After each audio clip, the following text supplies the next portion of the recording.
नमस्कार, जय हिंद दोस्तों। आप सभी का फिर से एक बार स्वागत है A1 गुरुकुल यूट्यूब चैनल पर। दोस्तों सीआरपीएफ, एचसीएम, एएसआई एग्जाम जो दोस्तों 22 फरवरी से आपका एग्जाम स्टार्ट है। दोस्तों आप सभी के लिए महत्वपूर्ण सवालों का क्लास लेकर के आ चुके हैं। दोस्तों आज का क्लास बहुत ही महत्वपूर्ण है, क्योंकि दोस्तों आज के क्लास में सारे के सारे प्रश्न महत्वपूर्ण है, इंपॉर्टेंट है।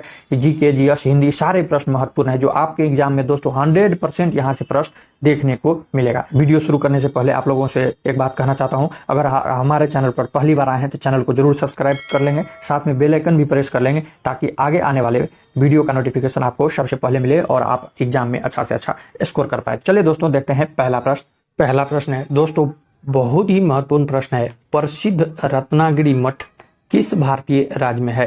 प्रसिद्ध रत्नागिरी मठ जो है वह भारत के किस राज्य में स्थित है? तो दोस्तों प्रसिद्ध रत्नागिरी मठ जो है यह उड़ीसा राज्य में स्थित है। कहां पर है? तो यह उड़ीसा राज्य में स्थित है। दोस्तों ऑप्शन सी जो है यह करेक्ट आंसर हो जाएगा। दोस्तों आप लोग भी किसी प्रश्न का अगर आंसर मालूम हो, उत्तर मालूम हो, तो आप लोग कमेंट में जरूर लिखें। इससे दोस्तों आपको याद होता है और लंबे समय तक याद रहता है और आप एग्जाम में अच्छा से अच्छा स्कोर कर पाएंगे। इसलिए दोस्तों सभी प्रश्न को आप लोग कमेंट में जरूर लिखेंगे उसका उत्तर। नेक्स्ट प्रश्न दोस्तों दूसरा नंबर प्रश्न है, हरित क्रांति की सफलता निम्नलिखित की उपलब्धता पर निर्भर है। हरित क्रांति की सफलता जो है वह किसकी उपलब्धता पर निर्भर करता है? तो यह दोस्तों क्या है? बीजों की उच्च पैदावार किस्म पर इस पर जरूर करता है। दोस्तों पर्याप्त सिंचाई सुविधा इस पर भी दोस्तों करता है, और रासायनिक उर्वरक एवं कीटनाशक ये इस पर भी निर्भर करता है। तो दोस्तों इनमें से क्या हो जाएगा? तो सभी हो जाएगा। ऑप्शन डी जो है यह हरित क्रांति की सफलता की जो है इनमें से सभी जो है यह इस पर निर्भर करता है। तो ऑप्शन डी जो है यह करेक्ट आंसर हो जाएगा। चलिए दोस्तों जिन लोगों ने ऑप्शन डी किया है सभी का सही हो जाएगा। नेक्स्ट प्रश्न दोस्तों बहुत ही महत्वपूर्ण प्रश्न है, VVI प्रश्न है। कार्यपालिका से न्यायपालिका का पृथकीकरण का निर्देश संविधान के किस अनुच्छेद में दिया गया है? दोस्तों कार्यपालिका से न्यायपालिका का पृथकीकरण का निर्देश संविधान के किस अनुच्छेद में दिया गया है? तो यह दोस्तों भारतीय संविधान के अनुच्छेद 50 में दिया गया है। किस में दिया गया है? तो दोस्तों यह 50 में दिया गया है। दोस्तों अनुच्छेद भारतीय संविधान की अनुच्छेद 51 की बात कर ले तो दोस्तों 51 में कहा गया है अंतर्राष्ट्रीय शांति और सुरक्षा का अभिवृद्धि के बारे में बताया गया है। और दोस्तों अनुच्छेद भारतीय संविधान के अनुच्छेद 48 की बात कर ले, इसमें क्या कहा गया है? तो दोस्तों भारतीय संविधान के अनुच्छेद 48 में कहा गया है कृषि और पशुपालन का संगठन के बारे में बताया गया है। और दोस्तों अनुच्छेद 49 जो है भारतीय संविधान के अनुच्छेद 49 में कहा गया है राष्ट्रीय महत्व के संस्मारकों का संरक्षण के बारे में बताया गया है। तो दोस्तों आप लोग सभी को ध्यान रखेंगे, आपके एग्जाम में पूछ सकता है, इंपॉर्टेंट है। अगर दोस्तों यह वीडियो आपको अच्छा लग रहा हो तो चैनल को जरूर सब्सक्राइब कर लेना है। दोस्तों एक ही मार्क से जो है परीक्षा में आदमी सेलेक्ट होता है और बाहर होता है, इसीलिए दोस्तों आपको एक भी प्रश्न छोड़ने का नहीं है। इसलिए दोस्तों सभी के सभी प्रश्न आपको एग्जाम में बना करके आना है और 100% सिलेक्शन पाना है। दोस्तों नेक्स्ट प्रश्न है, 4 नंबर प्रश्न है, बहुत ही महत्वपूर्ण प्रश्न है। तुलबुल परियोजना किस नदी पर है? तुलबुल परियोजना जो है दोस्तों यह किस नदी पर बना है? तो यह दोस्तों तुलबुल परियोजना जो है यह झेलम नदी पर बना है। तुलबुल परियोजना अगर पूछते वह कौन सी राज्य में है? तो दोस्तों आपको ध्यान रखना है जम्मू एंड कश्मीर में है। कहां पर है? तो यह तुलबुल परियोजना जो है यह जम्मू एंड कश्मीर में है दोस्तों, और यह झेलम नदी पर बनाया गया है। तो ऑप्शन डी जो है यह सभी का क्या हो जाएगा? करेक्ट आंसर हो जाएगा। नेक्स्ट प्रश्न दोस्तों, वायुमंडल में ओजोन की कमी को किससे जोड़ा गया है? वायुमंडल में जो है दोस्तों ओजोन की कमी जो है उसको किससे जोड़ा गया है? तो दोस्तों वायुमंडल में ओजोन की कमी को जो है क्लोरोफ्लोरोकार्बन से क्या है? तो यह जोड़ा गया है दोस्तों CFC से क्या है? तो यह जोड़ा गया है दोस्तों। ऑप्शन बी जो है यह करेक्ट आंसर हो जाएगा। ऑप्शन बी कार्बन क्लोरोफ्लोरोकार्बन हो जाएगा। तो ऑप्शन बी जो है यह करेक्ट आंसर हो जाएगा। नेक्स्ट प्रश्न दोस्तों 6 नंबर प्रश्न है, बहुत ही महत्वपूर्ण प्रश्न है। प्राकृतिक कीटनाशक एजाडिराकटिन प्राप्त होता है। एजाडिराकटिन जो है यह किससे प्राप्त होता है? दोस्तों तो यह नीम से प्राप्त होता है। किससे प्राप्त होता है? कीटनाशक, प्राकृतिक कीटनाशक जो है यह नीम से प्राप्त होता है। तो दोस्तों ऑप्शन बी जो है यह करेक्ट आंसर हो जाएगा। पपीता से प्राप्त नहीं होगा, आम से भी नहीं होगा, तंबाकू से भी नहीं होगा। दोस्तों तंबाकू में जो है यह निकोटीन पाया जाता है। तंबाकू में जो है यह निकोटीन पाया जाता है, तो आप लोग इसे भी ध्यान रखेंगे, पूछ सकता है कि तंबाकू में कौन सा तत्व पाया जाता है, तो यह निकोटीन पाया जाता है। 7 नंबर प्रश्न है दोस्तों, निम्नलिखित में कौन वायु प्रदूषक नहीं है। दोस्तों सारे प्रश्न क्या है, बहुत ही महत्वपूर्ण है दोस्तों। निम्नलिखित में कौन वायु प्रदूषण नहीं है, तो दोस्तों sulphur dioxide, carbon monoxide, carbon dioxide जो है यह क्या है, यह वायु प्रदूषक है। का सल्फर डाइऑक्साइड, फिर से एक बार दोस्तों सुन लीजिए, कार्बन मोनोऑक्साइड और कार्बन डाइऑक्साइड ये वायु प्रदूषक है। लेकिन डीडीटी जो है, यह डीडीटी यह क्या है, यह दोस्तों कीटनाशक है। क्या है, यह कीटनाशक है दोस्तों, फसल में इसे दिया जाता है। दोस्तों ऑप्शन डी जो है यह करेक्ट आंसर हो जाएगा। डीडीटी जो है यह कीटनाशक पदार्थ है। तो दोस्तों ऑप्शन ई जिन्होंने किया है सभी का क्या हो जाएगा, करेक्ट आंसर हो जाएगा।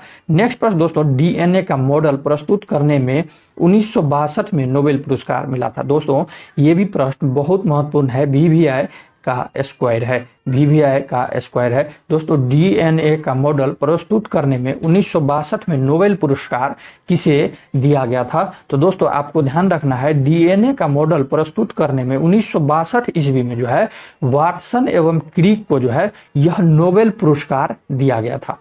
किसे, तो यह वाटसन एवं क्रिक को जो है यह सामूहिक रूप से जो है वाटसन एवं क्रिक को नोबेल पुरस्कार दिया गया था। दोस्तों आपसे एग्जाम में ईस्वी पूछ सकता है, जैसे इस क्वेश्चन में डीएनए का मॉडल प्रस्तुत करने के लिए नोबेल पुरस्कार नाम पूछ सकता है, कुछ भी पूछ सकता है आपको दोस्तों। तो इसीलिए दोस्तों हर एक तरह से आपको प्रिपेयर रहना है। दोस्तों अभी भी कह रहे हैं, जो लोग 22 फरवरी से 28 फरवरी के बीच में जिनका एग्जाम है, आप लोग 100% चैनल को सब्सक्राइब कर लीजिए। दोस्तों यहाँ से प्रश्न पूछे ही जाएंगे, इम्पोर्टेंट क्लास जो है हमारे चैनल पर अपलोड होता ही रहता है, इसीलिए दोस्तों रोज आपको प्रैक्टिस सेट मिलेगा। इसीलिए दोस्तों आप 100% अगर सिलेक्शन पाना है तो दोस्तों 100% जो है यह चैनल को सब्सक्राइब कर लीजिए। दोस्तों चलिए नेक्स्ट प्रश्न दोस्तों, निम्न में से कौन सा पदार्थ सबसे कठोर है। निम्न में से कौन सा पदार्थ है जो सबसे कठोर है, निम्न में से कौन सा पदार्थ है जो सबसे कठोर है। तो दोस्तों यह हीरा जो है यह सबसे कठोर पदार्थ होता है।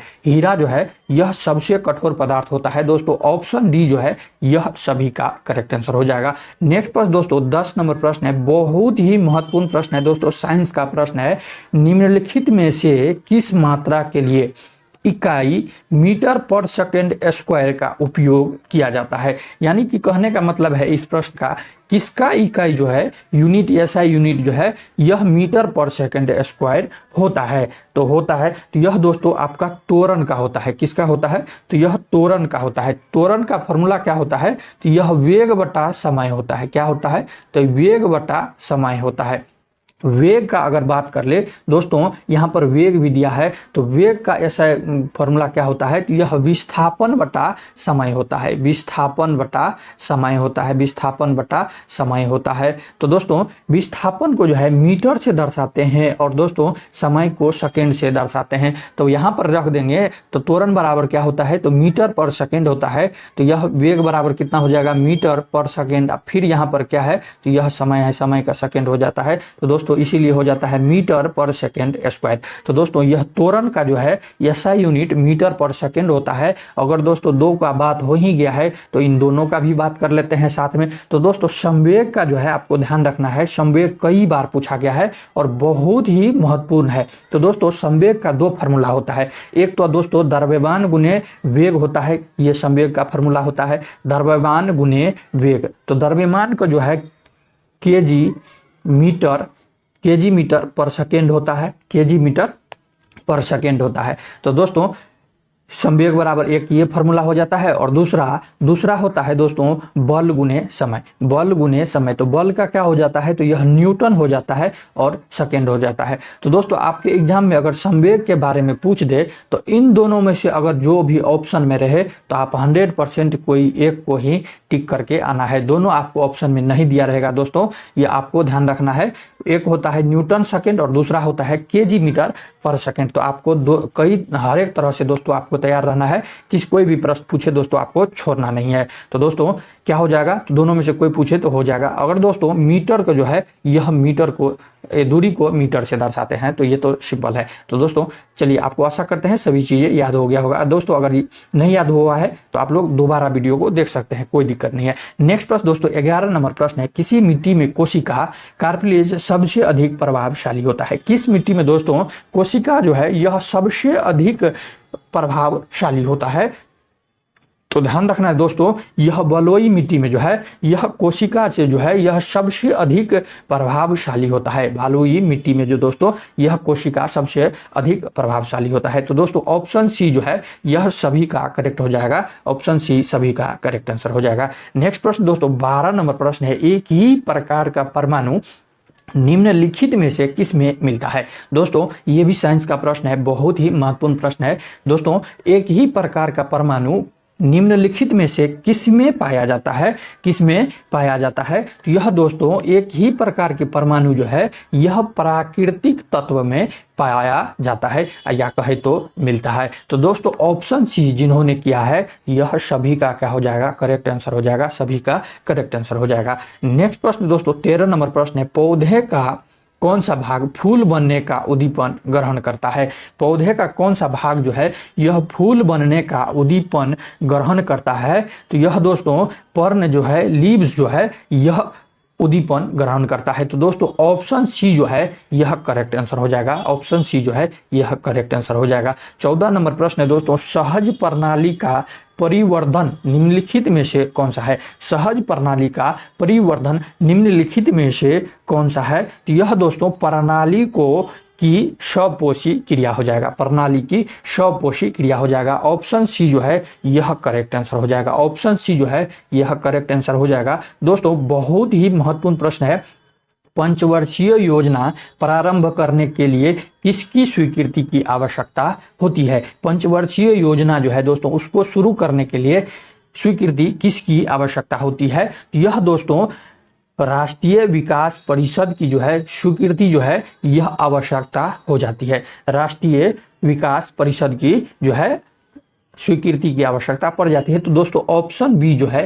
यह करेक्ट आंसर हो जाएगा। दोस्तों पहली पंचवर्षीय योजना कई बार सभी एग्जाम में पूछा गया है। तो पहली पंचवर्षीय योजना जो दोस्तों यह 1951 अप्रैल 1 अप्रैल 1951 में दोस्तों शुरू किया गया था। तो आप लोग ध्यान रखेंगे, पहली पंचवर्षीय 1951 में शुरू किया गया था। तो चलिए दोस्तों नेक्स्ट प्रश्न दोस्तों, प्रथम स्वतंत्रता संग्राम के बाद मुगल बादशाह बहादुर शाह जफर को निर्वासित किया गया था। प्रथम स्वतंत्रता संग्राम के बाद दोस्तों मुगल बादशाह बहादुर जफर जो था, मुगल बादशाह बहादुर द्वितीय जो जफर के नाम से जाने जाते थे दोस्तों, उसको निष्कासित किया गया था। तो यह रंगून में किया गया था। दोस्तों 1857 की क्रांति हुआ था। 1857 क्रांति के बाद दोस्तों मुगल के अंतिम बादशाह कौन थे? तो यह बहादुर शाह जफर थे। दोस्तों मुगल बादशाह कौन थे? अंतिम मुगल बादशाह, ये भी आपको ध्यान रखना है। अंतिम मुगल बादशाह कौन थे? तो यही बहादुर शाह जफर था। 1857 की क्रांति के बाद दोस्तों अंग्रेज द्वारा यह बहादुर शाह जफर को कैद बंदी बना लिया और रंगून के जेल में इन्हें भेज दिया। रंगून के जेल में इन्हें भेज दिया। वहीं पर दोस्तों इनकी क्या हो गई? तो उसी जेल में, रंगून की जेल में जो है यह मृत्यु हो गई। तो आपको ये भी प्रश्न पूछा जाता है दोस्तों कि मुगल बादशाह, अंतिम मुगल बादशाह जो थे बहादुर शाह जफर, उनकी मृत्यु कहाँ पर हुई थी? तो दोस्तों आपको ध्यान रखना है यह रंगून में हुई थी और दोस्तों वही रंगून के जेल में इनकी मृत्यु हो गई थी। दोस्तों वर्तमान में बात कर ले, पहले रंगून नाम था लेकिन वर्तमान समय में जो है यांगून नाम है। तो आपको यह भी ध्यान रखना है दोस्तों, आपके एग्जाम में रंगून नहीं पूछ करके यांगून ऑप्शन में दे दिया रहे तो आपको यांगून टिक लगा देना है। वर्तमान में नाम इसका यांगून है, पहले इसका नाम रंगून था। तो दोस्तों आपको ध्यान रखना है अंतिम मुगल बादशाह कौन थे? तो यह बहादुर शाह जफर थे। अंतिम मुगल बादशाह बहादुर शाह जफर थे। दोस्तों बहुत ही महत्वपूर्ण प्रश्न था। 17 नंबर प्रश्न है, राइट्स का संक्षेपण है, यानी कि राइट्स का फुल फॉर्म क्या होता है? तो यह दोस्तों rail India technical and economical service होता है। राइट्स का यह rail India technical and economical service होता है। तो ऑप्शन ए जो है यह दोस्तों क्या हो जाएगा? करेक्ट आंसर हो जाएगा। नेक्स्ट प्रश्न दोस्तों 18 नंबर प्रश्न है, दिसंबर माह में सूर्य की रोशनी सबसे अधिक कहां पर प्राप्त होती है। दोस्तों बहुत ही महत्वपूर्ण प्रश्न है, दिसंबर माह में सूर्य की रोशनी सबसे अधिक कहां पर प्राप्त होती है? तो दोस्तों यह दिसंबर के समय में जो है सूर्य की रोशनी जो है भारत के दक्षिणतम पॉइंट कौन सा है? तो यह कन्याकुमारी है। भारत के दक्षिणतम पॉइंट कहां पर है? तो यह कन्याकुमारी है। यहाँ पर दोस्तों यह प्रायद्वीपीय भारत है और यहाँ पर क्या है? तो यह कन्याकुमारी है, जो दिसंबर के समय में सूर्य की रोशनी जो है यह सबसे अधिक प्राप्त होती है। तो आपको ध्यान रखना है कन्याकुमारी। नेक्स्ट प्रश्न दोस्तों 19 नंबर प्रश्न है, निम्नलिखित में से कौन सा संविधान संशोधन निर्दिष्ट करता है कि ग्राम पंचायत में 1/3 सीट जो है महिलाओं के लिए आरक्षित होना ही चाहिए, आरक्षित होना चाहिए? तो यह दोस्तों 73वां संविधान संशोधन में निर्दिष्ट किया गया है। किसमें? तो यह 73वां संविधान संशोधन में निर्दिष्ट किया गया है। दोस्तों ऑप्शन डी जो है यह सभी का करेक्ट हो जाए। दोस्तों 71वां संविधान संशोधन है, यह महत्वपूर्ण है, कई बार एग्जाम में पूछा गया है, तो इसके बारे में थोड़ा जान लीजिए। और 81वां 84वां उतना इंपॉर्टेंट नहीं है, इसीलिए दोस्तों यहाँ पर हम उतना नहीं बताएंगे। दोस्तों 71वां संविधान संशोधन जो है यह 1992 ईस्वी में किया गया, जिसमें दोस्तों कोंकणी, मणिपुरी और नेपाली भाषा को जो है यह 8वीं अनुसूची में शामिल किया गया। तो भाषा दोस्तों आप लोग ध्यान रखेंगे, कोंकणी, मणिपुरी और नेपाली भाषा को जो है यह 8वीं अनुसूची में शामिल किया गया। तो दोस्तों आपको 71वां 73वां संविधान संशोधन जो है ध्यान रखना है। चलिए दोस्तों नेक्स्ट प्रश्न है, 20 नंबर प्रश्न है, पेशवा बाजीराव प्रथम द्वारा इनमें से कौन सा इलाका नहीं जीता था? पेशवा बाजीराव प्रथम जो थे दोस्तों, उनके द्वारा कौन सा इलाका इनमें से नहीं जीता गया था? दोस्तों यह उड़ीसा को नहीं जीत पाया था। दोस्तों पहले उड़ीसा नाम था, अभी क्या है? यह ओडिशा है।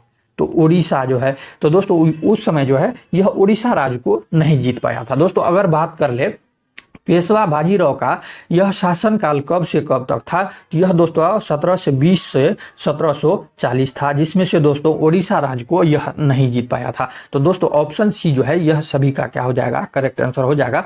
दोस्तों 21 नंबर प्रश्न है, राज्य अपहरण नीति डॉक्ट्रिन ऑफ लैंप की शुरुआत किसने किया? राज्य अपहरण नीति डॉक्ट्रिन लैंप ऑफ लैप्स की शुरुआत किसने किया था? तो यह दोस्तों लॉर्ड डलहौजी ने किया था। किसने किया था? तो यह लॉर्ड डलहौजी ने किया था। दोस्तों ऑप्शन बी जो है यह क्या हो जाएगा? सभी का करेक्ट आंसर हो जाएगा। चलिए दोस्तों नेक्स्ट प्रश्न है दोस्तों 22 नंबर प्रश्न है, सिंधु घाटी सभ्यता से संबंध स्थान लोथल जो है यह निम्नलिखित में से कौन सा राज्य में स्थित है? सिंधु घाटी सभ्यता से संबंध स्थान लोथल निम्नलिखित में से किस राज्य में स्थित है? दोस्तों बहुत ही महत्वपूर्ण प्रश्न है, यह दोस्तों गुजरात राज्य में है। कहां पर है? तो यह गुजरात राज्य में है। दोस्तों ऑप्शन बी जो है यह करेक्ट आंसर हो जाएगा। बहुत ही महत्वपूर्ण प्रश्न था दोस्तों। एमनेस्टी इंटरनेशनल का मुख्यालय कहां पर है? एमनेस्टी इंटरनेशनल का जो है यह मुख्यालय कहां पर है? तो यह दोस्तों लंदन में है। कहां पर है? यह लंदन में है। और दोस्तों इसकी स्थापना अगर बात कर ले, अगर पूछ दे, तो यह 1961 में इसकी स्थापना किया गया था। चलिए आपको नेक्स्ट प्रश्न दोस्तों 24 प्रश्न है, पूर्वी तटवर्तीय रेलवे ईस्ट कोस्ट रेलवे का मुख्यालय कहां पर है? पूर्वी तटवर्ती रेलवे ईस्ट कोस्ट रेलवे का मुख्यालय दोस्तों यह कहां पर है? यह उड़ीसा के दोस्तों भुवनेश्वर में है। पूर्वी तटवर्ती रेलवे का मुख्यालय जो है दोस्तों यह भुवनेश्वर में है। और दोस्तों आपको ध्यान रखना है पूर्व मध्य रेलवे जो है, पूर्व मध्य रेलवे यह कहां पर है? इसका मुख्यालय यह हाजीपुर में है, हाजीपुर में है। और दोस्तों आपको ध्यान रखना है भारतीय रेलवे को जो है यह 17 मंडलों में जो है यह बांटा गया है। अगर पूछते हैं भारतीय रेलवे को कितना मंडल में बांटा गया है, तो आपको ध्यान रखना है 17 मंडल में बांटा गया है। और दोस्तों भारतीय रेलवे बोर्ड की स्थापना अगर पूछते हैं, भारतीय रेलवे बोर्ड की स्थापना, तो यह 1905 में इसकी स्थापना किया गया था। इसकी स्थापना यहाँ पर किया गया था। दोस्तों पूर्व मध्य रेलवे का मुख्यालय हाजीपुर में है। और दोस्तों पूर्वी तट रेलवे का मुख्यालय जो है यह उड़ीसा के भुवनेश्वर में है। तो ऑप्शन डी जो है यह सभी का करेक्ट आंसर हो जाएगा। 25 नंबर प्रश्न है, आज का आखिरी प्रश्न है, कंपनी के वास्तविक स्वामी है। कंपनी के वास्तविक स्वामी है तो यह इक्विटी शेयर धारक होता है। कंपनी के वास्तविक स्वामी इक्विटी शेयर धारक होता है। तो दोस्तों ऑप्शन डी जो है यह करेक्ट आंसर हो जाएगा। चलिए दोस्तों आज के क्लास में इतना ही रहने देते हैं, मिलते हैं किसी नए वीडियो में। तब तक के लिए अगर दोस्तों यह वीडियो आपको अच्छा लग रहा हो, तो यह अगर वीडियो हेल्पफुल लगा हो तो चैनल को जरूर सब्सक्राइब कर लेना है, साथ में बेल आइकन भी प्रेस कर लेना है, ताकि आगे आने वाले वीडियो का नोटिफिकेशन आपको सबसे पहले मिले। और चलिए दोस्तों मिलते हैं नेक्स्ट वीडियो में, तब तक के लिए जय हिंद, जय भारत।